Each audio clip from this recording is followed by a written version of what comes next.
आज हम बात कर रहे हैं भारत विभाजन की।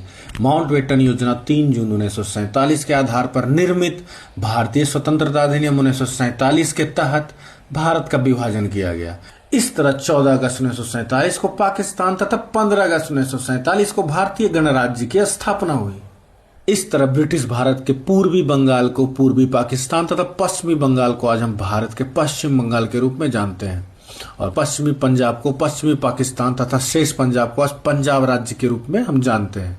इसके बाद 17 अगस्त 1947 को भारत और पाकिस्तान के बीच एक अंतर्राष्ट्रीय सीमा रेखा खींची गई जिसे हम रेड क्लिफ रेखा के नाम से जानते हैं। माउंटबेटन योजना, जो उस समय के तत्कालिक वायसराय लॉर्ड लुईस माउंटबेटन थे, उन्हीं के नाम पर इस योजना को जाना जाता है। माउंटबेटन योजना को हम 3 जून की योजना के नाम से भी जानते हैं। लॉर्ड लुईस माउंटबेटन जो भारत के अंतिम वायसराय थे तथा उन्हें ही आजादी के बाद 15 अगस्त को भारत का पहला गवर्नर जनरल नियुक्त किया गया।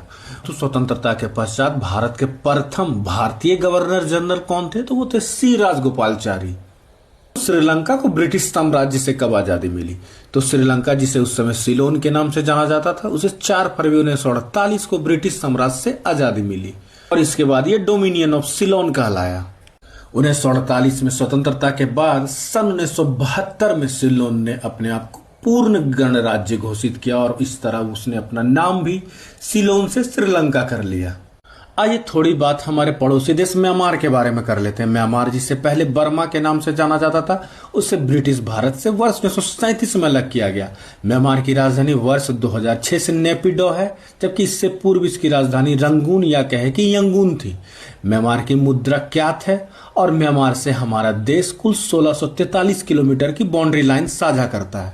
हमारे देश से म्यांमार को स्पर्श करने वाले राज्य हैं अरुणाचल प्रदेश, नागालैंड, मणिपुर तथा Mizoram. Keep learning. Thank you.